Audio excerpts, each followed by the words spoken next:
Hello there, everyone. Welcome to episode 106 of the Play to Win podcast, the show we break down the week's biggest gaming news through in-depth discussion. My name is Tyler. I'm your host, of course, and I'm joined by my co-host here, Tyler, as well.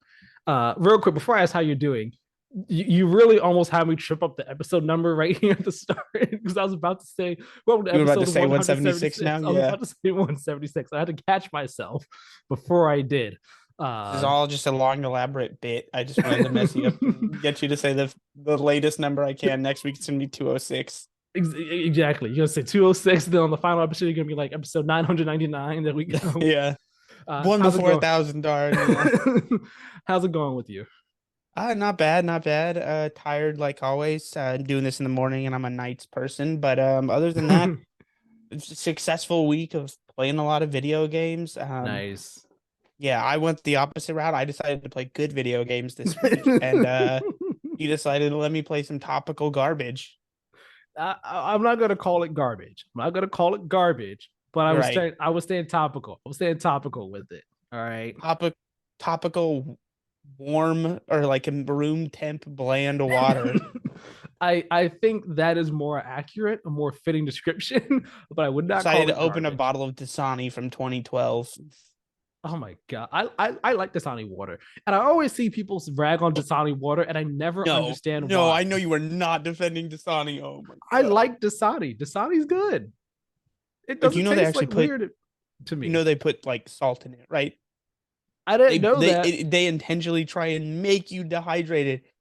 Do you want to drink more instead of just making regular fucking water? I didn't know this, but like it doesn't taste weird to me. Like it tastes fine. Oh. I like Dasani. I think you need to be used in a lab where they're just like trying to test and see what went wrong with certain people's taste palates. I can't. I like we Dasani. Got a Dasani defender out here. I like Poland Spring. See, Dasani's the only water I'll like trash. I generally think like the other ones, like the lower tier ones, they're whatever. Mm-hmm. I think Costco water / like your grocery store water is always going to be the bar. That's decent bottled water.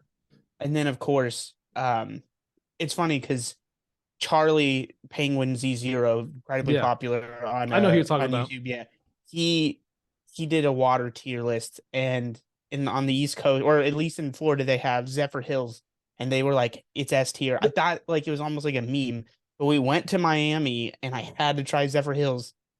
He ain't lying. It's the best damn bottled water I've ever had. I was like, holy shit, he's not kidding. This stuff is incredible. So that is, that's at the top of the tier list. It is at Zephyr Hills. It makes me jealous I don't live in Florida, or at least like, we lived in Arkansas and they didn't sell it there from everywhere I went. So I really do think it's like a very small little pocket of just Florida, or maybe a little outside of Florida.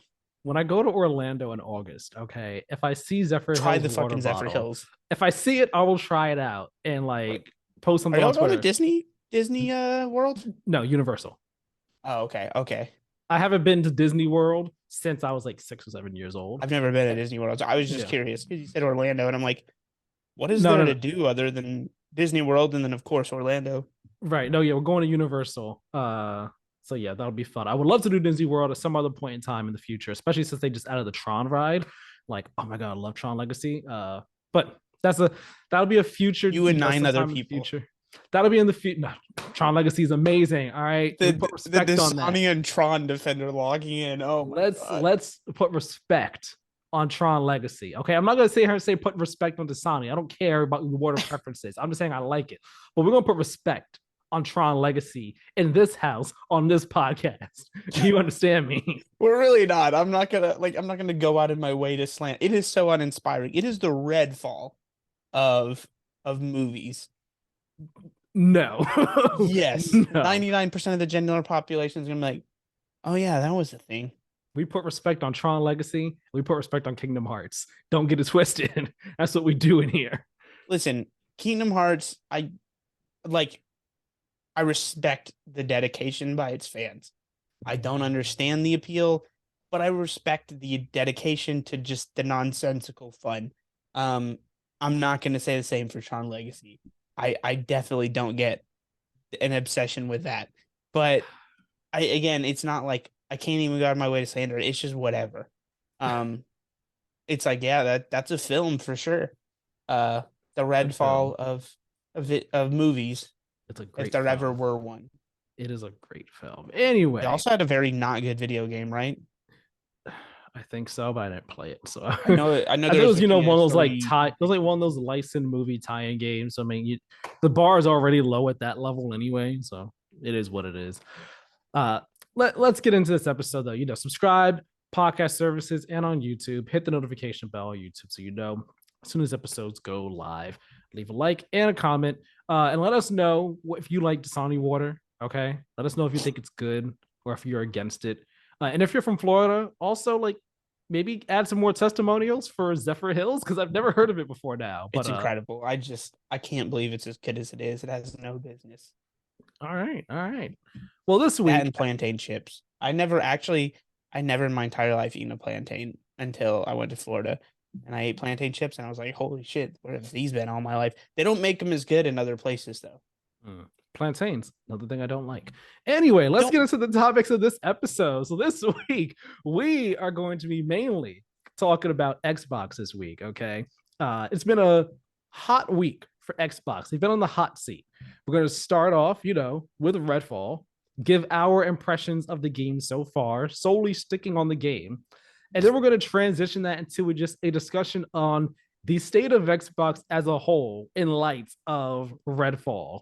We'll talk about PlayStation just a little bit because PlayStation couldn't let Xbox be the bearer of bad news for the whole week. They had to have a little bit of bad news at the end of the week themselves. Then we'll all wrap it up with some brief mentions and some further impressions or thoughts on Star Wars Jedi Survivor. Since Tyler has finished the game, I have not, but I have played more than I did last week. So I'm going to be pretty light on topics, but the discussions should still be pretty interesting. And we're going to get right on into this by talking about Redfall, the latest Xbox exclusive, in-house first-party exclusive from Arcane Austin. I was about to call him Arcane Austin, the developers behind Prey, and I believe Prey's DLC, Moon Crash, I believe, or Moonfall is what the DLC was called. I think they also worked on a Dishonored DLC as well. Don't quote me on that. But Redfall, their latest game, the first $70 game from Xbox here, the first pure Xbox exclusive from Bethesda after they've been acquired by Xbox. Been a long time coming here. And Redfall is it's just like an all. I don't even know if I was trying to debate between saying all right or fine as a video game, but like I can't say those things. All right. It is, in my opinion, bad at worst, mediocre at best. Like, and that's like really that's a very thin line between the two for me. Like where I can fall on it can change on a day-to-day basis because I don't know if I'd say it's a strictly bad video game in every single aspect, but nothing about it is really good. Yeah, I certainly agree that I wouldn't. I'm not gonna be here to be the Redfall defender. That's for damn sure.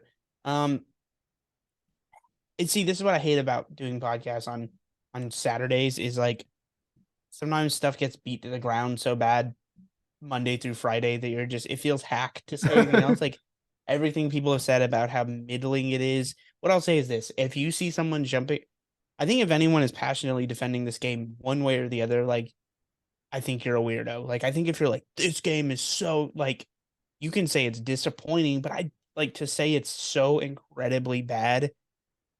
Like if especially if that person also didn't trash fucking Atomic Heart like through the Earth's core, don't trust that person because they're lying to you. Because like this game is very mediocre. But also if someone's like saying it's so good and everyone is like haters or like, if there's a narrative, that person needs help as well.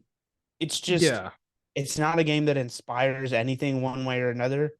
It is a little incredible, and again, like you said, it feels hacked because everyone said it, but like it feels like 2012 level design, 2010, 11, 12 level design, or even because we were talking Borderlands, so maybe that's more like 09. Shit, I don't know. It's old I ass. It's PS3 think era level design. Borderlands 2 was 2012. So the first one was had to be 2009 or 2010, I think, something like that. Okay.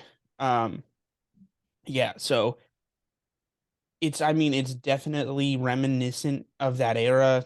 It's a looter shooter with kind of Left 4 Dead vibes. If But you're somehow unaware of, here's my thing though. Like the Borderlands comparison, it's like it's not even on it the doesn't same embrace it the level same as way. Borderlands. Like border like I'll get more into it like as we talk more about it. Like because I was thinking about Borderlands as I played it, but I was like, man, like this isn't anywhere near approaching. This isn't in like the same field of approaching the same thought and level of care and fun as that is like in Borderlands in any way, shape, or form. Like Borderlands, like there's a whole lot of meticulous thought into how things are designed. Whereas with Redfall, it's kind of just like we're kind of doing this because it feels like we need to do this. And like maybe there are some things in Redfall where like some from what I played so far where it's like, okay, this seems like there's there's something interesting here, but it just doesn't inspire anything, as you said. Like it's just boring. Uh, so this is my Redfall. I was thinking about it. This is my Redfall comparison. This is an analogy. This is not to another video game. Redfall is the whether it's a significant other or friend or whoever that like is always like, if you want, I guess, what do you want to do? Because it's like every mission is just like, okay, so I just like it doesn't act like it doesn't feel like it's asking you or begging you to explore its world. It doesn't feel like Mm-hmm. it's insistent upon anything. In a Mm-hmm. weird way, it's almost anti handholdy. It's just like you just go and do it, but it feels on rails because there's like so little to do other than just Yeah. like, I guess I'm gonna walk into this gas station and loot some more stuff. Like that's Yeah. it. Nothing pulls you one way or the other unless you're just like inclined to like find more vampires or avoid them. It just there's times, and I'm only like 3 hours deep, but there's like times where you just really go, is this really it? Like it's Mm-hmm. so simplistic and so Yeah. boring that you're like when you meet one of those people where you're like, do you not have any hobbies, man? Is there really not more layers to you than this? Is it just Yeah. like it really does feel outdated, but also just like I think the most interesting part about it is who the fuck approved this. And to be Yeah. fair, maybe the reason why I'm not as disappointed is because we talked about this before. I didn't have insane expectations for this game. I Yeah. didn't expect it to be great. It always looked kind of whatever to me, but I still didn't expect it to be this level of uninspired. Yeah. And you see, like for me, my expectations going into Redfall. Like I don't know if I'd say I didn't have high expectations for it. My expectations for it were it looks like it could be a fun, good game. My interest level in it was lower than others, just off the basis of the looter shooter co-op aspect of it, where I was like, I'm not really too sure how into it I am, but it still looks like it could be a good game or a fun game. And then you get into the game, and it turns out no, this is actually really bare bones, really simplistic, and really basic on just in so many different ways that it just makes the game boring to play. Like that is like I feel like that is the worst crime this game commits. Like you set aside the technical issues, like the technical issues that the game has, you set aside any bugs. The worst crime that Redfall commits, in my opinion, is being straight up boring to play.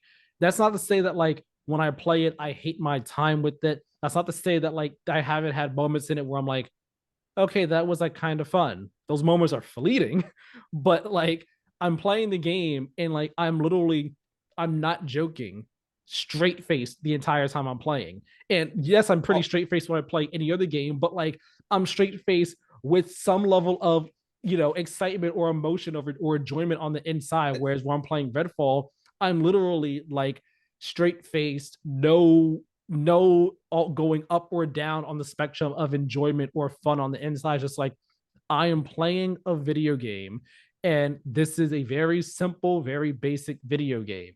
And like you said, one of the is my thoughts on the game have been going all over the place this week, trying to think about like what is it like, how can I even describe like what is it about this game that like works and what doesn't. And one of the things you said is one of the things I've been thinking about is how the game is linear, but also not handholdy in the sense of like, okay, like we'll tell you what this is, but like maybe we also won't tell you about something else in the game. It's like for example, when you find, let's say, like one of like those blue canister things, whatever, like the zombie blood things, not zombie, vampire blood things. I got it as a reward, but yeah, I know what the vampire's blood. Right, like you find it, and you're like, okay, you pick it up, and then it's just like a little tab appears on the side, but like there's nothing more than that in regards to it.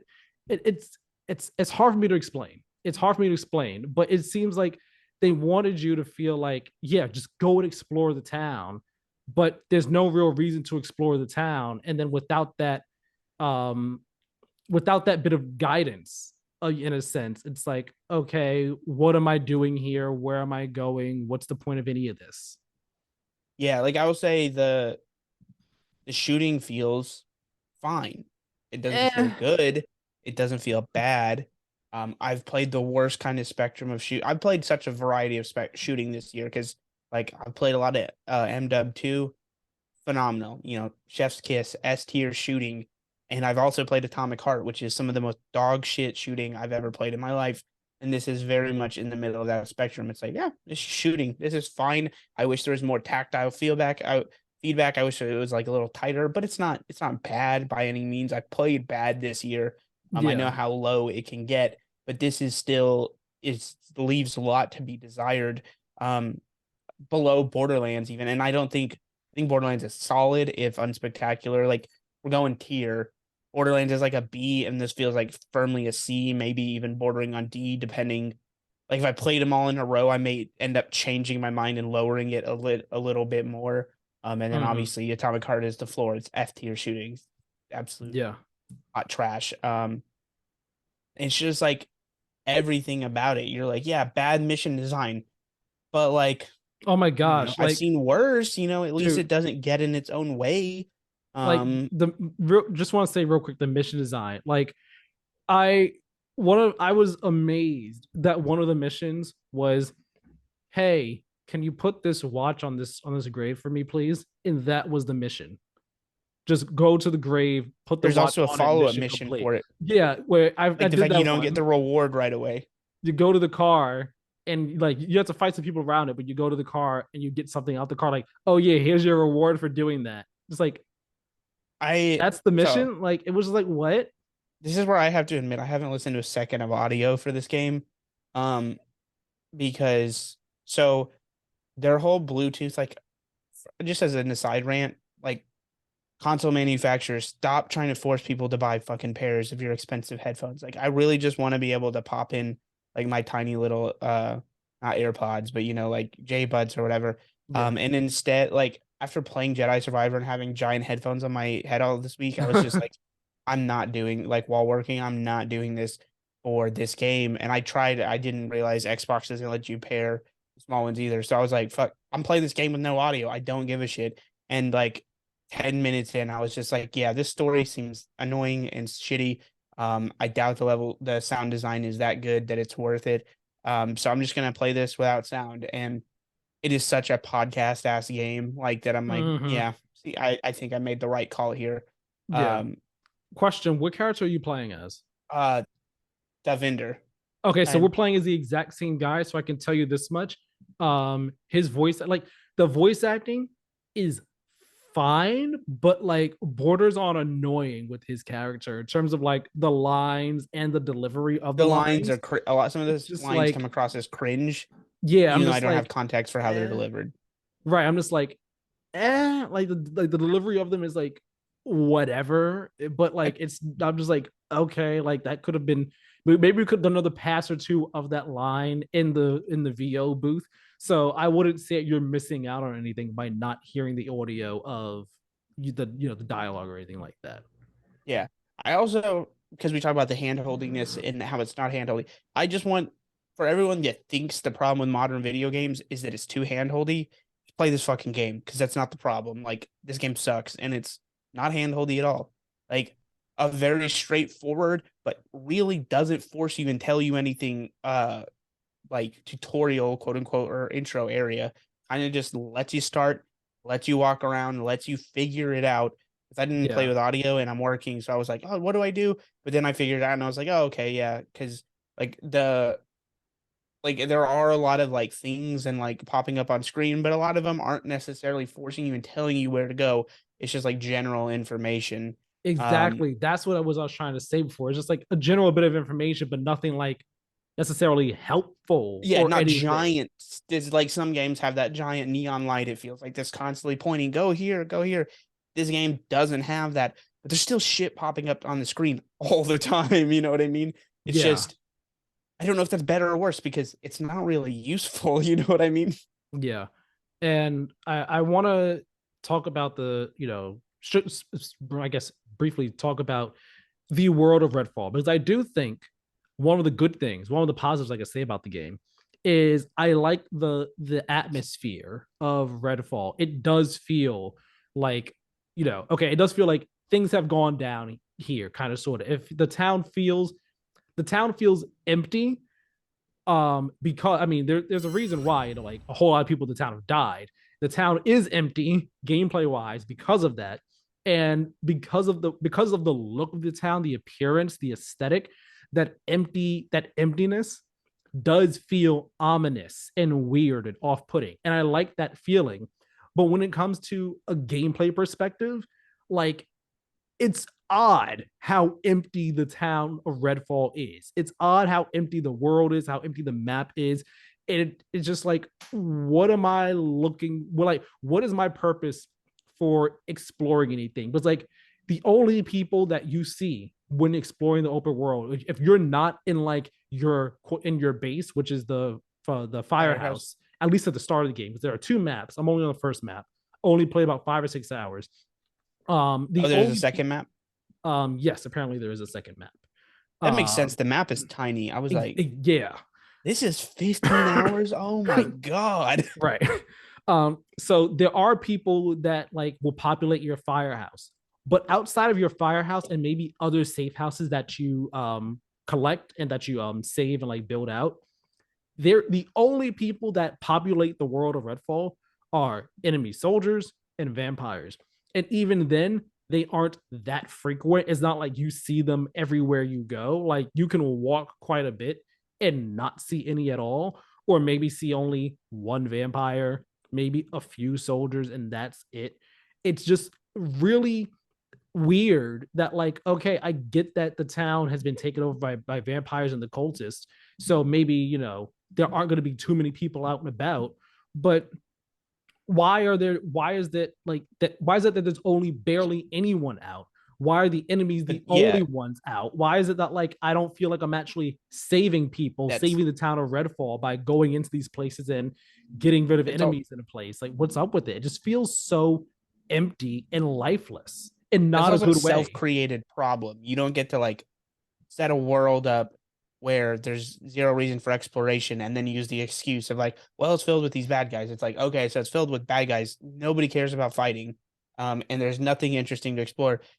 I Game shouldn't have been open world. Like, it just shouldn't have. I It think probably would have been better as like a linear game, or like, because like the setting itself isn't necessarily not fun, not interesting. Like, um, I'm not from the East Coast, obviously. I yeah. brought it before on this podcast. So I don't know if like every Boston town or Mass town feels like this, but I do like it because it was similar. It gives me real Portland vibes because I spent some time in Portland and I was like, shit, we wanted to be there for Halloween, but wait, there's too expensive. So we moved before then.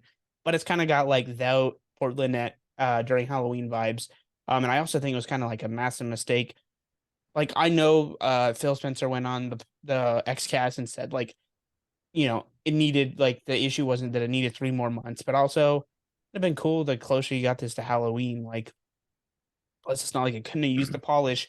I Yeah. mean, we want to talk about how does it run piss poor for you despite not looking that good? Because what the fuck, man? No, for me, it's been a solid 30 FPS. The only time that the frame rate has ever gone down has been doing some of the stakes. Sometimes when I do a stake and it's like, up close and you have all the effects on the screen, sometimes then like the frame rate will dip. One time the frame rate dipped during that, like egregiously dipped down into like the low 20s, high teens. Like it was egregious. But like those are the only times I've ever noticed them frame rate drop. Other than that, it's been a steady 30 FPS.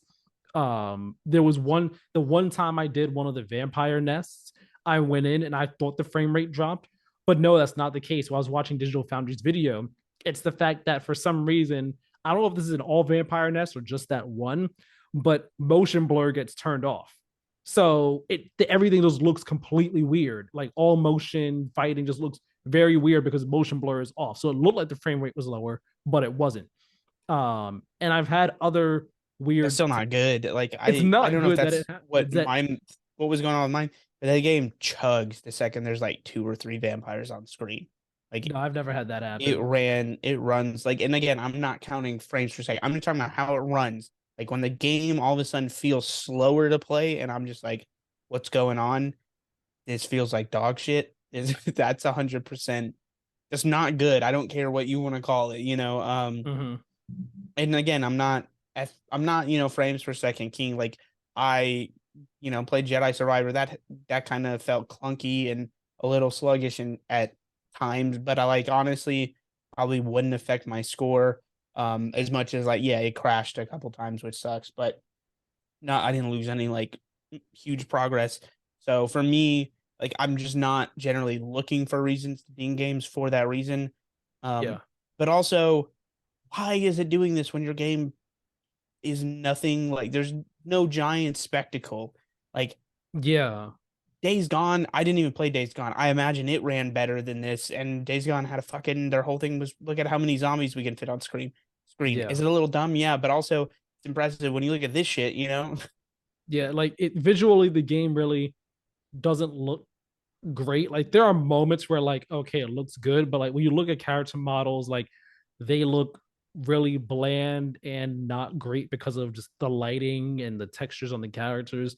Textures just in the world take a while to load in if they do at all. I've had enemies.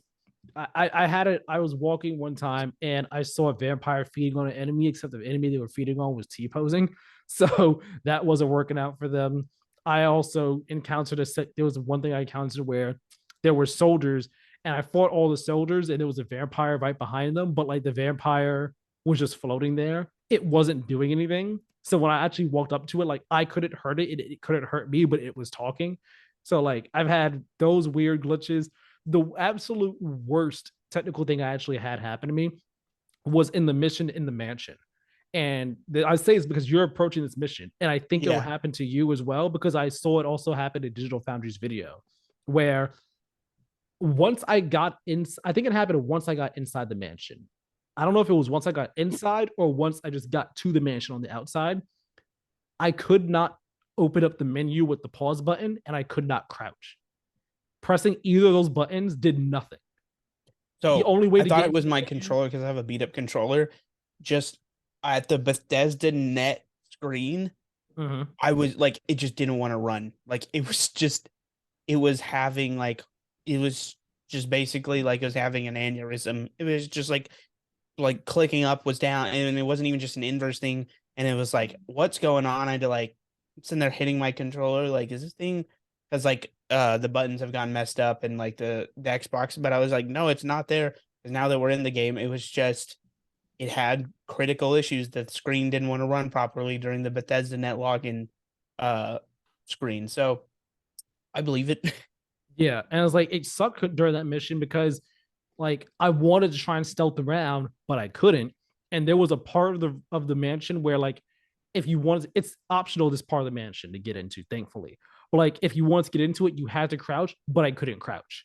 and like going outside, like if I going out a window and then trying to get back in the window, ordinarily I would crouch and then press A to climb on in, but I couldn't. So I had to finagle the game where I looked down at the ledge at the window and pressed A while looking at it so that it would mantle over the ledge and get me inside. Like I was like, wow. And then as soon as the mission was done, I was able to crouch again. I could use the menu properly. But during that mission, I could not crouch. In order to get to the menu, I had to open the map and then go scroll over to do loadout stuff. I was like, that's bad. Like, why is it like that? And then, other technical thing, the AI is not great in the game at Yeah, all. Like the AI is pretty dumb. yeah, and again, I don't like it feels hack. I don't want to dogpile, because like what if on the off chance Arcane Austin ever listen, like I don't want it to be like to come across as personal, um, but this is probably this is a game. If I had any self respect, I'd probably stop playing and play something else. Instead, I'm thinking I'm just gonna pop the difficulty down to easy and like a beeline my way through it, just to like Mhm. cross it off the list in red sharpie. Like played that, beat that this year. Yeah. Um, and is probably setting this up, like playing this, gonna set me up for when I eventually play, if I play Dead Island 2 later this year. I don't really have the time now, and I don't want to pay $60 for it, but if it's on sale, $20, I may do that. I'll probably enjoy it way more because I played this, and I'll just be like, oh look, like better graphics, better quality of life. Oh wow, this is what a modern video game feels like. That's doing essentially the same thing. Yeah. It's like the story of Redfall, it could be like the premise is interesting, but the way the story is being told, it's like it's not compelling to me. It's not pulling me in. It doesn't help that Oh the wow, story is. another It's not, government running trials story. Like, but I mean, it also doesn't help that the way the story is told. Like there is no. The story is told through like the odd cutscenes where it's just like the 3D models in the room, and then like your character is just narrating over it. That's really about it. There are no actual proper cutscenes of sorts. But like even the story that you get in missions, like it's not that there's I feel like there's crumbs there where it's like, okay, I like this, but nothing about it is pulling me in. And I feel like that's just the core problem I have with the game. Nothing about it is compelling. Nothing about it is engaging for me, whether it is the story, whether it is the town of Redfall, whether it is the gameplay and the different systems. I mean, I'm playing as Devinder, and I honestly keep forgetting I have his abilities sometimes because I'm like, oh, wait, that's right. I can do that because the same. gameplay and the combat is so basic and simple that I really don't ever have to use them unless I'm getting overwhelmed. So like I just bring out my pistol, which I have gold level equipment already that you just find super easily. But I just pop out my pistol, do a couple shots on a vampire, and then break out my stake weapon to stake them. That's about it. I use my pistol for basically every enemy unless I'm getting overwhelmed or I need to stake a vampire. Yeah, Like what the fuck is up with shotguns not being the most powerful weapon in this game? Why is surprisingly, why do like magnums have triple the firepower of the damage of a shotgun? I don't understand it at all. yeah. And like so like there's the loot system which I really don't put much thought into. Like I don't feel like you need to put much thought into the loot system. The Yeah, like it's everything about the game. And just it's take the just like weapon with the higher damage. It's right. not. It's like It ain't everything bad. about the game, it's just so like it's not good, but it's not terrible. It's literally just mediocre at best. It's like it's just literally it is mediocre. And I think what makes the game bad for many people, or at least maybe this is why I also battle between calling it bad or mediocre, is the fact that it's so mediocre that it just becomes bad. You get what I Yeah. mean? And like because of who it's coming from as well, you expect better from them from this game and from this team, I should say. And when you take all that into account, it's like, man, like this is just not good at all. And I was hoping for more. I wasn't even hyped for the game, but I thought it would be good at least. I thought it would be good, fun time. And it's just not at all. Even playing like, I was worried, oh, like it seems like this game where you have to play with friends to get the most enjoyment out of it.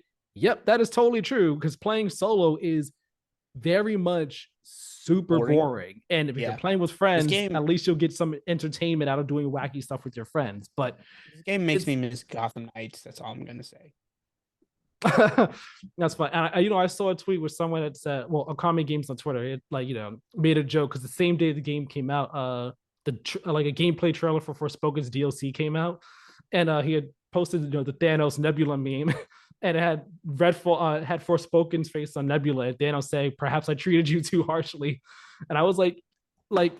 Yo, like Forspoken, I said Forspoken wasn't a bad game in the tweet and all, but like honestly, like like when you want to compare the two, like there are issues with this that I saw Forspoken, where like the world was pretty empty, but like it was enjoyable getting around that world. It was enjoyed. The gameplay was still fun. Whereas this, it's like nothing about it is just fun. It is just The a game that I play, and I don't and hate my time with it. But I'm also not like this is a good time. This is this just is time what that I'm spending. this is what I hate about games like Redfall is they lower the bar for everyone overall because now people are just like, actually, Forspoken wasn't bad. Like, It was not a bad game. I stand by I listen, man. They're both different versions of what's wrong with the approach sometimes to modern games. And I say sometimes because I don't think, and by and large, like, oh, all modern games are trash. I think that's such a dumbass narrative. Um, but like I said all along, Forspoken just felt like a focus tested game where it was just like constantly asking people and like focus testing it and being like, okay, what do you want out of a game? And like when you boil things down too much, it just like it felt like a tech demo or like that's what it appeared like. I honestly, and then the writing was its whole other thing. Um, but this is just like, how the fuck did this get approved? that. Right. Not is somebody. This seems like a pitch for a Left 4 Dead clone from 2010. Man, I don't understand. There's nothing special. There's no like twist on it. It's Mm-hmm. just like, yep, this is it. Borderlands and Left 4 Dead, man. And also, I think between like the non-successor Back for Blood and any developer, it's like Left 4 Dead, shut up, stop pitching it. We're done. Valve did it. Everyone else sucks at it. Move on.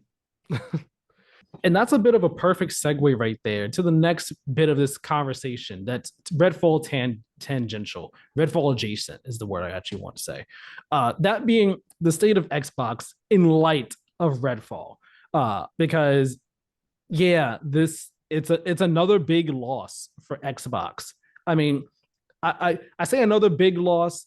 It's not even like they've had big losses recently per se. Like things have been going pretty well for the most part. Like they're doing great with all their services, with their initiatives. Those are all doing well. Last year was a light year for them in terms of games, of course. This year's started off great with Hi-Fi Rush, GOTY contender right there. But then we had Pentiment at the end of last year, which was also people's GOTY contenders, but again, still very light 2022. And then that's coming also off the back of Halo Infinite launching great, but like just going downhill in terms of its live service support. And then Xbox potentially losing their Activision Blizzard acquisition since it's now been blocked in the UK. It's just hit after hit after hit. And it's one of those things where it's like a lot was starting to ride on Redfall this year.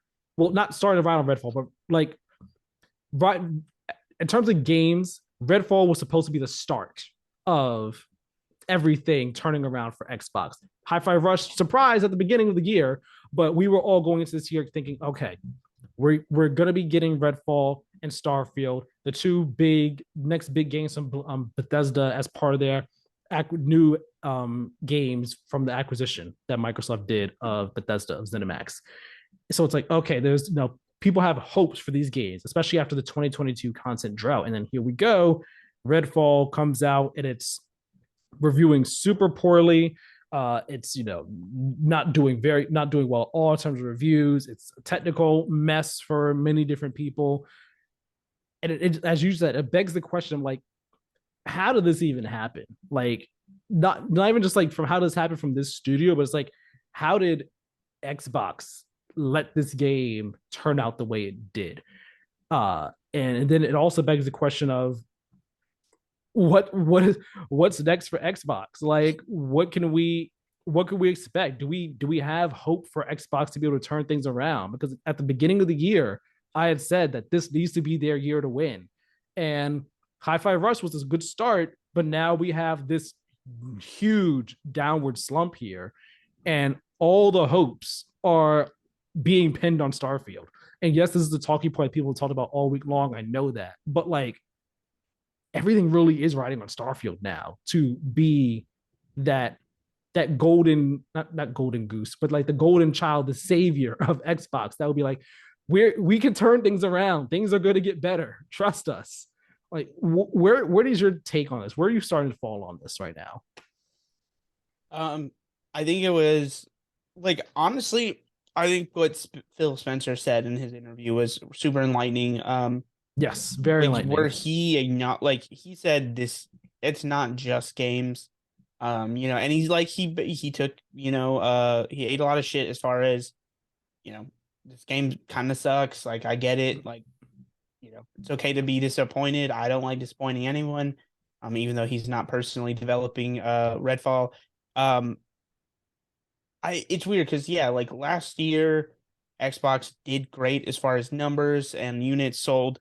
Like they are never, and he said it, they're not gonna win like, the quote unquote console war. They're not going to sell more units as far as traditional consoles as PlayStation. And I don't know, I feel like I've kind of been like saying that for the last year now. Yeah, And that like this plan is more about, it's more forward thinking and future thing, the trust the process thing. Uh, and they're at the point now where they drafted Ben Simmons, just the process wasn't, at first it seemed like it was doing great, and then Ben Simmons wasn't great. You can still trade for James Harden and maybe get your ass beat by the Celtics. I it's why it's so hard. Like plan, vision versus like execution can be tough, especially because games are living, breathing organisms that are these projects that are involving all these people, and it's not as simple as just like buy studios equals good games equals success, which is like some of these internet dorks think it works. yeah, And it's just like it's so much more than that. And it's interesting because like we said yet last week, that's why, that's what they acknowledged, what the acquisition was denied for. And Phil got on there on like a very aw shucks kind of like, we're, it's such a fledgling space. And so like I definitely understand the perspective of like, yeah, but we don't want to let you have the fucking monopoly before it even starts. So um that stuff is a little interesting, but also like pointless to speculate because who knows if the appeal will go through or not. We talked about it last week where some people like, it seemed like there was optimism, but in the past week, from what I've like watched and read, feels like those appeals aren't as likely as maybe those initial articles would lead you to believe. So who knows? That stuff it all feels very up in the air. And Starfall is not some savior. Like whoever's out there thinking that, not happening. It hopefully it will definitely get better reviews than Redfall. It's just everyone say it with me, like it'll be okay. It'll at least be a 7. It won't be this 5 shit. Bethesda games are traditionally buggy at launch. And the people getting worked up over this stuff are like they're the, what you call it, the well, when it's a super loud minority, right. The vocal it's minority.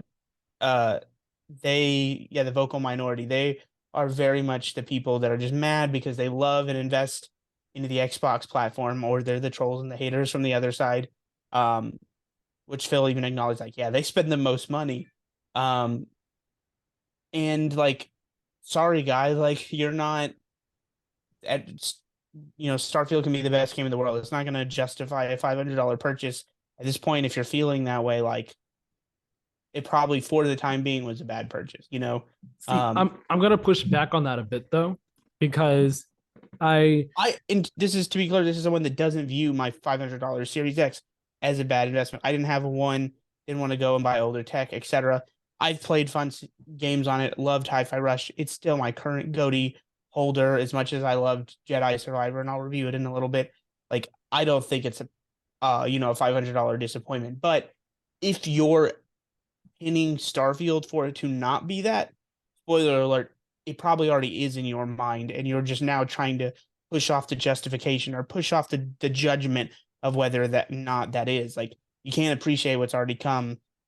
It's probably that's a wrap. Like, it probably is in your head. See, that's not like a broad sweeping declaration that it's trash. You shouldn't have spent $500. You see, I don't know if I'm gonna sit here and say like, oh, like it needs to be the game that like justifies my purchase of the console, but like I'm gonna sit here and say like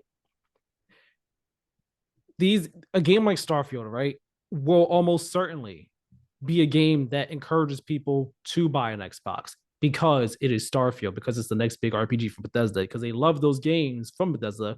They will buy the console to get Starfield, or they'll buy Game Pass to play it on whatever they want to play it on, to do it to the cloud, whatever the case may be, or they're doing it on PC, whatever it is that they're doing to play it. And that gets into like, what he said, where, he's like, yeah, yes, he was talking about the console space, but when he said great game, you can't just like put out great games and then like things will turn around for us. We won't out console Sony and Nintendo. That is very true. You won't. You can't out console Sony and Nintendo because of just who those companies are and the quality of their games, the quality of your games. It's not going to happen. Very true. Yet at the same time, though, putting out great games, great exclusive games, will improve your console sales by proxy, but also it'll just improve because of what they want to do, what their vision is for Xbox. It'll help every other aspect of their business. It'll improve Game Pass sales, even though, yes, eventually Game Pass sales will like hit a level where they can't really increase anymore because of like everyone who wants to be subbed will be subbed. Yeah, it will still improve Game Pass subs. It'll improve the value for Game Pass. It'll improve the value for the cloud aspect of things as well. Like it'll do numbers or business. It'll help improve the business in so many other ways than just console sales that I feel like it's a bit dismissive to ignore or just push aside put out great games and things will turn around, because yes, it won't necessarily be this drastic turnaround for console sales, but it will improve everything else for the business, and it'll be a great turnaround for the optics for Xbox. So this is gonna be my pushback to that, and why I think it's not saying, and I don't think Phil was saying that we don't want to make good games. Obviously, they do. There's a reason they've bought all these studios. Of course. I think, and specifically about Starfield, I would push back like, yes, of course, some people will buy that. I don't think Starfield changes the narrative. I just don't. I think it takes a cavalcade. It takes an avalanche of good game after good game. It takes hit after hit after hit to turn around your track record. This 3 games a year shit ain't doing it for anybody, because Sony's doing that without spending a boatload, without unloading the treasure chest of assets. Sony's just like doing that by proxy. And whether or not you can say like, oh, I don't like those games, but like for the most part, people, like the vast majority of people who own their PlayStations, are enjoying those 2 to 3 games, sometimes 4 and 5, depending on the year that Sony's putting out. And whether or not Xbox quote unquote promised it, the vibes were, hey, we want it to be every single month, hit after hit after hit, banger. Whether or not it's specifically catered towards you, they're just coming. Like, again, trust the process. All these assets are going to turn into championships, and it's just not happening. And Starfield can be, if Xbox has a long streak after this, it'll be revisionist history that Starfield turned it around. But objectively, Starfield is just a game made by a very popular studio that has made very popular games. Whether or not it's good, bad, it can be very good, and guess what? People could just not give a shit. You know why? Because Spider-Man's coming out the same month, and people that are on the fence, like Bethesda weirdos, have already bought an Xbox. Like, I just hate to break it to some people, but like, there's not that many that are just, and you know what? The ones that haven't are probably just can't afford it. Like, they know they're gonna get an Xbox to how much they love Fallout or whatever, because that's how dedicated those fans are. There's nothing wrong with that. But like, there's just not a lot of fence swing. What it takes is there's so many good games that people start to go, hey man, you see all these good games on Xbox. Like that's how the common person works. It's not one game. And No, if of it is one course. game, That's why it's he not going to be Starfield. It's like I said, maybe they see Spider-Man and they're like, oh shit, a new Spider-Man. Yeah, I need to get a PS5. But no even that, I think, is a rare situation. I think people's minds are set. And I think Phil did a really good job of pointing out how last generation was like the worst generation to lose. No, yeah, for sure. I mean, again, I'm not saying that Starfield is the one. What I'm saying is Starfield is one. It is a big game, but just because of everything that is about, attached with associated with Starfield, that baggage that comes with it. Starfield is a game that people will buy an Xbox for. Starfield, depending on how it goes, if it turns out to be great, and then every subsequent game or multiple subsequent games afterwards, some Xbox first party end up turning out to being great games. Starfield is the turning point of like, all right, that'll be the turning point of the positivity and all. Yes, it's not just like one game will be everything for Xbox, and then people are like, yeah, here we go. Like, no, you need multiple great games to show that all right, we can trust you to put out great exclusive games. Of course, that's what needs to happen, and that will take time. But that's the thing. Like they need to put out multiple great games. They need to show us that they can. And right now it's like, okay, we got Hi-Fi Rush, but then we got this here. And there have been others in the past, but it's still that there's still that association, that stigma on Xbox of not being able to put out games, not being able to put out great games. There's all these games that they've announced that we still know nothing about or have seen nothing for. And it's like, what's going on with these? Like right now, it's that tipping point where, okay, you have the Xbox Game Showcase coming up in June. We need to see what happens there. We need to actually see sure. we need to see many of these games that you all have announced, but show nothing for or given barely any updates on. We need dates for these games. That will be one major turning point, one major crucial linchpin point coming up for Xbox. The second one is Starfield and how that turns out. Depending on the outcome of that showcase will determine the level of morale for the Xbox community going into Starfield. If it's high and Starfield sucks, then the morale will go down. It may not be like nosedive, but it'll definitely go down because in the showcase we'll be able to buoy that a bit. But if that showcase is good and morale goes up, and then Starfield comes out and keeps that morale up, then it's like, okay, we're on a good trajectory here. You get what I'm saying?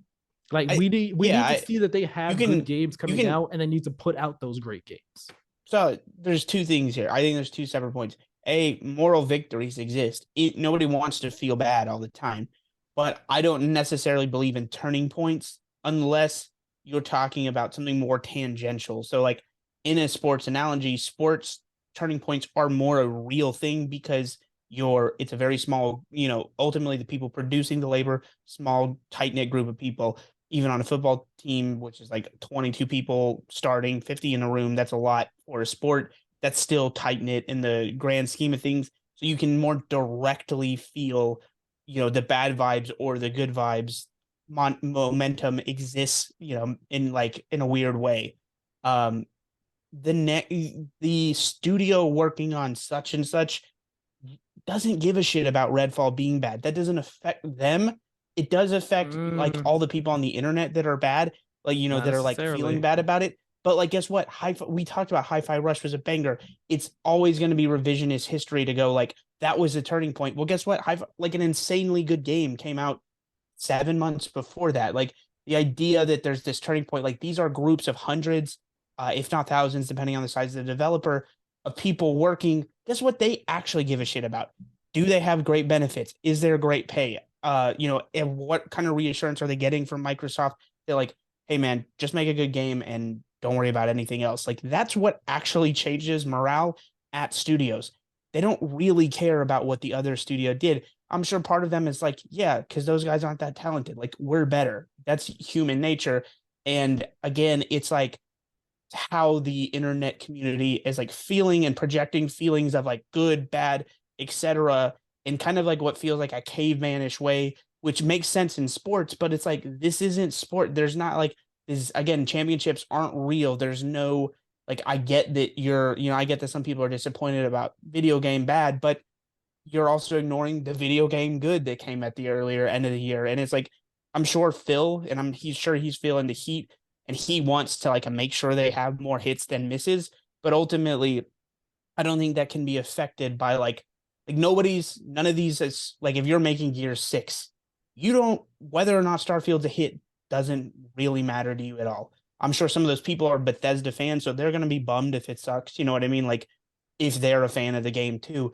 But like overall, the guy that's like care about Fallout at the coalition, it like that doesn't affect him one way or the other. Whereas like if you get a win, on a sports team, even if your season sucks, you're like, we can feel good about this and we can move forward. Like, I'm sure it's going to feel super good for everyone at Bethesda, everyone in that, I'm sure Todd Howard's going to feel as he, what's his, Phil's going to, I was almost going to say Pete, Phil's going to feel better about it. But again, it's like people that matter, the people that are making these games, like Microsoft just has to make sure that like those guys aren't, like they feel welcomed, they feel like their job is safe, like those kind of things, those mental aspects matter.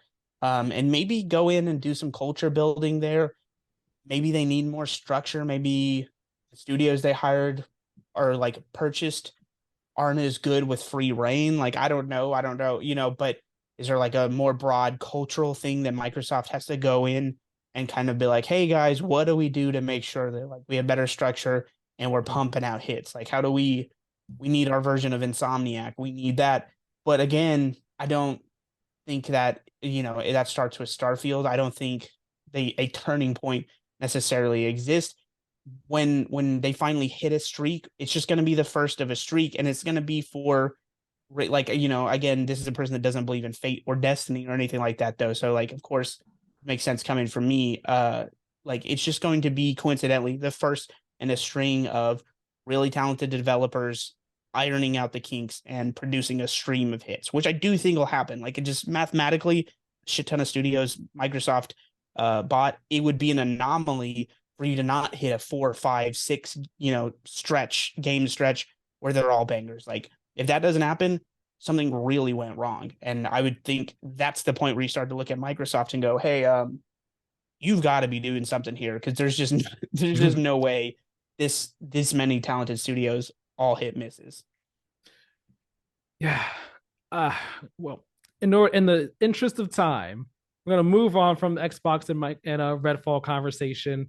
I'm sure there's more we could dig into there, but in the interest of time, we're not going to. We're gonna shift the station over to Sony now because, like I said, they also couldn't just let Microsoft be the ones having bad news. This is really short story. We don't really need to stay on it long at all. But yesterday, as of recording on Friday, they announced that PixelOpus will be shutting down. It's a small studio. The studio made Concrete Genie in 2019 for PS4, and they put out this game Entwined in 2014 for PS3, PS4, and PS Vita. And the team started in 2014 as well. PixelOpus, I'm gonna read their tweet really quickly because this is how it was actually announced. Like this was announced through PixelOpus's tweet. Everyone was like, "Wait, huh? What's going on?" They said, "Dear friends, our PixelOpus adventure has come to an end. As we look to new futures, we wanted to say a heartfelt thank you to the millions of passionate players who supported us and our mission to make beautiful, imaginative games with heart. We are so grateful." And then IGN reached out to Sony and got a statement from them where Sony said, quote, PlayStation Studios regularly evaluates its portfolio and the status of studio projects to ensure they meet the organization's short and long-term strategic objectives. As part of a recent review process, it has been decided that PixelOpus will close on June 2nd, end quote. We don't know specifically what game the team was working on, but we do know that they were working on a PS5 game alongside Sony Pictures Animation that was going to be using Unreal Engine 5. I don't really have much of a tie to PixelOpus because I haven't played Concrete Genie. I actually did not hear about Entwined, but I wanted to play Concrete Genie, just haven't got around to it yet. Nevertheless, it's still a shame that the studio is shutting down, because they were they're obviously one of Sony's smallest studios, and I would have loved to see, again, more smaller type games from Sony that aren't necessarily these AAA big blockbusters that they're known for, like some sort of something else, something different from them. I would have loved to see whatever this game was that they were working on. It's unknown if that game is still going to be worked on by a different team or not, what's happened with it. Nevertheless, though, still a shame, still sad. And it's not going to do any favors for Sony's image of only focusing on AAA blockbuster games and now live service games and not really being interested in like smaller stuff that's not blockbuster status. Yeah, I think we're seeing Sony's strategy is like, obviously make the blockbusters in-house. But because indies, when they're good or when you see the prospects of something good, it's cheaper to just money hat those. And like those are the ones you buy out exclusivity for a year or however long it is. You get the indie hit on your platform without actually having to put in the work, which, whatever sucks that it's like, it not fostering a culture of those kind of games. But at the end of the day, you can see how that makes financial sense, especially when, whatever they've been fronting, the development costs of the studio for 9 years now, and two games that weren't like super giant hits, I heard people talk about Concrete Genie, but I don't think it was setting the world on fire. I'm sure from a business perspective, it's cheaper to just go like, oh, this game is really popular on PC right now. Has Microsoft beat us to it yet? No. Or Nintendo? No. Let's go pay money to have it exclusive. Like, you have to think someone at Sony or one of these, like the big three, I imagine, is probably like, I've been talking about Pizza Tower. I want to play that game so damn bad. Don't have a PC. One of them has to have gone to them and been like, hey, for the X amount of money, do you want to make this exclusive? And if the price is right, I'm sure the developers over at Pizza Tower will be like, yeah. I'm sure with stuff like that, it's just way cheaper to go in and be like, is this blank check enough for it to be a Sony exclusive, rather than like, hey, let's build all these studios making not like quote unquote money makers for us. It could potentially just be duds. Yeah. Let's get into our brief mentions now. First up, Marvel Spider-Man 2. I think the marketing push is starting. We're getting a prequel comic that's released today for Free Comic Book Day. It bridges the gap between the original game and Miles Morales, and more so between Miles Morales and this game. It has Peter, MJ, and Miles. They're working together to stop this villain, the Hood. It also gives you a bit of a peek into what's been going on with each of them since Miles Morales happened. I would love to see if I could pick it up today. I doubt I'm going to be able to, though, unfortunately. So looking forward to hearing about that story. But I think this is a sign that a showcase is happening in May. I feel like it's coming up soon. Oh, you think May? Okay. All right. The rumors have been saying it, but I feel like it's coming up soon. I feel like that marketing push is about to really get into high gear, because how hilarious would it be if it was in May, but not before we can record the last episode? Watch it happen the day that our last episode goes live. Wouldn't that be? I'm hoping that's not what happens. I'm hoping it happens if they announce it. So wait, if they announce it, just for like everyone at home, if they announce it, say the 25th or the 26th, are we pushing back the pod a day? Like, or they say they announce the 25th to 26th or the 27th? We pushing it back a day so that way we can talk about it on the 28th. Wait, hold on. You say if they announce that the showcase is happening on the 27th? Yeah. Then yes, we would just push it back a day. I was about to say, because like realistically, what's the latest they could announce it where we would just be like, whatever. But no, it will be a weekday. They haven't done any of their showcases on a weekend. That's true, yeah. So I could see a Friday the 26th situation going on. That's what I'm hoping. Come in clutch.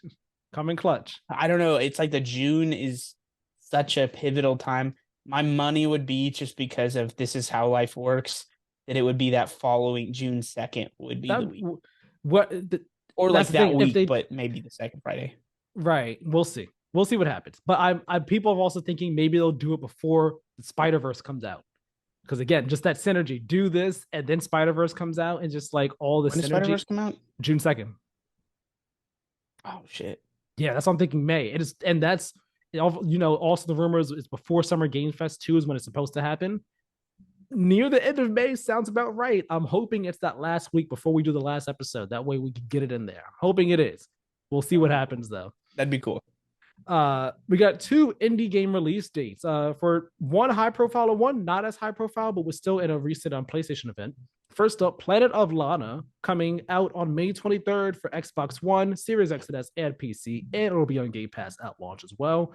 And After Us will also release on May 23rd for PS5, Xbox Series X and S, and PC.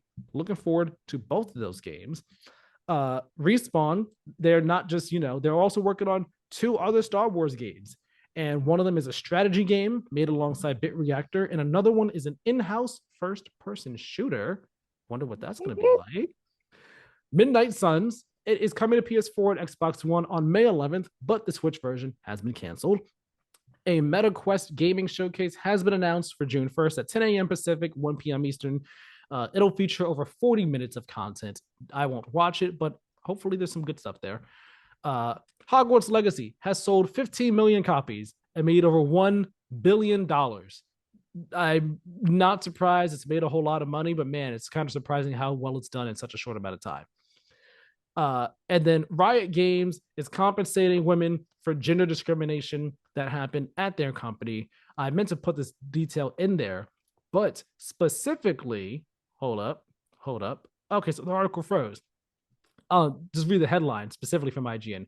They will compensate 1,548 women for gender discrimination. That's a lot right there. Yeah, I think that might be a cultural issue. Here we go. According to the new filing, each of the 1,548 claimants will receive an initial payment ranging from $2,500 to $5,000, with additional damages up to a cap of $40,000 also paid out, depending on whether the worker was a contractor or full-time staff and the length of time spent at the company. At least they're doing something right. Good for them. Exactly. All right, what we've been playing. This is where we're going to give our Star Wars Jedi Survivor updates. I am not done with the game. I have played more of the game, though. I am on the second planet, Kobo. I surprisingly spent way more time there doing side stuff than I expected to. Like, I came across the Rancor fight, and I was like, I cannot do this. I will come back to you at a later date. I came across that the son of the lizard type boss from the first game. Came across that one, the son of Bogdo or something like that. I don't think I ran into that one. I ran into the Rancor, got my ass beat for about 40 minutes, and I was like, I'm not doing this anymore. I didn't even go 40 minutes. I went maybe like 15. It felt like 40. Yeah, no. I wouldn't be surprised if it was like half that. But you know, it's one of those things where when you get mad, it feels like you've tried a million times, but it's been like 8. Right. But no, I enjoyed exploring Kobo. Like, I'm surprised at how like expansive it is and how much there is to do there and see. The frame rate started chugging for me whenever I got near water. That's the only time I've had a technical issue so far. And I'm not the only person who has said it. Many people have said that going near water in near Kobo, tanks the frame rate. But so far, I'm still enjoying the game. I'm enjoying like the bit of story that I've gotten so far, like the scene and everything with Cal and Grease, the conversation that they have. I'm just like, oh man, I feel like the story is going to get deep, and I'm looking forward to seeing just how it continues to explore how Cal is handling just everything that he's going through and all. I am doing a story mission right now though, because at a certain point I was like, I need to stop exploring and continue the story. So I'm in the forest, you know, doing the story, doing that mission that's in the forest. I forgot what point I'm at in that mission. But I'm doing a story mission. I should be off Kobo sometime soon, hopefully soon. Probably the next time I play, I'll definitely be off. But I am enjoying the game. Definitely enjoying this game. Tyler, you finished it. I have rolled credits on Jedi Survivor. Just because of like how I play video games and also how many are like out and coming out. I will probably not go back to it. But I really enjoyed it. I did a lot of side stuff. I definitely didn't like. There was a point where I did a beeline for the ending. Because I thought I was near the end, and then it's like 4 to 5 hours later, it finally ended. But like at that point, I didn't want to. Or no, maybe it was like 2, 3, whatever. But at that point, I didn't really want to do side stuff. But it's not like the whole time I was like, I'm not going to do anything. I did a lot of exploration, even on Kobo. Clearly not as much as you, but I think when I first got there, maybe took like an hour and a half, maybe 2 of just like running around, checking out cool stuff. And then I went back to the story. But I think so. My overall thoughts are playing them back to back. It retroactively made me want to go back and downgrade Fallen Order, because like this game is leaps and bounds better on every aspect. I think there's the combat, which I think there was a lot of criticism, probably similar to mine, and it felt too Souls cloney. I think this one, they made a conscious effort to add more add more to your arsenal. So like without necessarily dropping some of the difficulty, you could feel more powerful. Mm-hmm. Um, and I think that was mostly successful.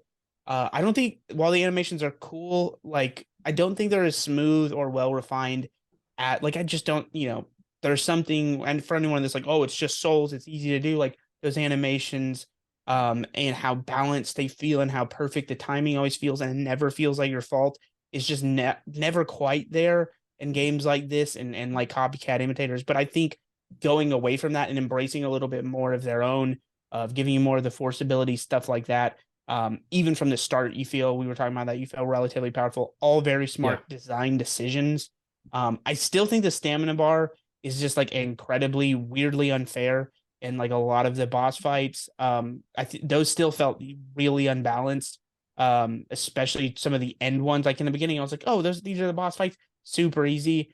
And then you just get to some of those end game ones where it's like, okay, so they can string together fucking 8 supers and I have to just sit around and wait. Like there are a couple boss fights where I was like, when I'm in a rush and I was trying to just like see the end, I was like, fuck this. I just dropped the difficulty. Like I'm not Mm-hmm. doing this. So I think there are some balancing issues there. Um, but other than that, like I would say by and large, my complaints that like I just didn't want to engage in combat, like that was gone. Like I was fine with pretty much most enemies. It was just for those reserved occasions where it was just like, yeah, whatever. I'm not doing this. So combat wise, I think it was really smart. It's still very Metroidvania to its core, and that like you do find yourself looping back with new abilities and going through those spots. And so like they kind of milk a relatively small amount of planets, but those planets are very expansive and huge. And overall, I didn't find myself being like, I got to go all the way back there. Fast travel helped with that, of course. And Yes. so I think they just made really small quality of life decisions that helped the game. And while I will say the map's a little better than I gave it credit for after that initial hour and a half, 2 hours, still not a good map, but better. And the key part is I didn't find myself needing the map nearly as much in this Mm. game. Um, and all that stuff is like good, small quality of life that I think overall made like a good impact. But what I'll say is the monumental changes, the story and the writing in Fallen Order kind of suck in comparison. Like they Mm. are like both of them have a Star Wars element of you're just chasing the thing, you're just like Yeah. chasing the what do they call it when it's just like a key plot The device and MacGuffin. the MacGuffin. Yeah, it's just you're chasing the MacGuffin. And this game has some of that, but I think parts that they smartly leaned into were the character development, the character relations, really like stuff that you can actually root for. That's not just like, oh yeah, Empire good, or like bad guys bad, good guys good. There's like a lot of morality, like kind of like line meddling there, and I think it was all handled relatively well for Star Wars. Um, I really enjoyed it. I think they went back to the drawing board, and it makes sense because like the way Fallen Order ends, you could almost make the argument for like why was there a sequel? Because they spoilers for that for the first game, they destroyed the what you call it The that had holocron. the holocron, and it's just like okay, in theory, you could just make a game about the adventures of all of them, but instead they make the smart decision to like let that all be memories that you slowly kind of like divulge and see how that all ended up.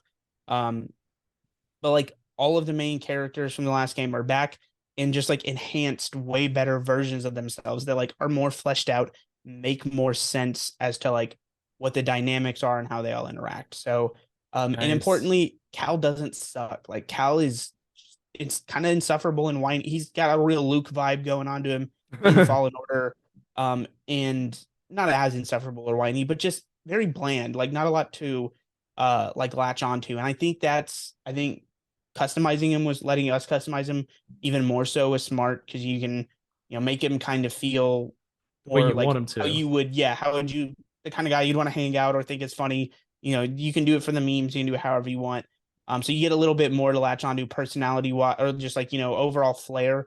But then yeah, I do think he's just better fleshed out as a character, more to root for, more to understand and make him relatable.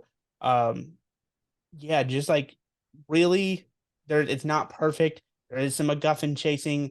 there's like 3 bad guy switches, but there's a damn good plot twist at the what you assume is the ending. Like that's why I was like I was hoping you were done with it because I was like, you need to No, finish the game. You've got to have some kind of spoiler talk about it because it's the switch they pull at the end is so good. I just like there are a couple fist pump moments where you're just like, yeah, like, and then there's also just some like genuine stomach drops, and it's really well done. Which does make the middle feel a little, like just trying to story filler fluff. In hindsight, like you didn't need as many like MacGuffin chase moments, but at the end of the day, like as a whole, it is just a way better package. There's more to like and appreciate.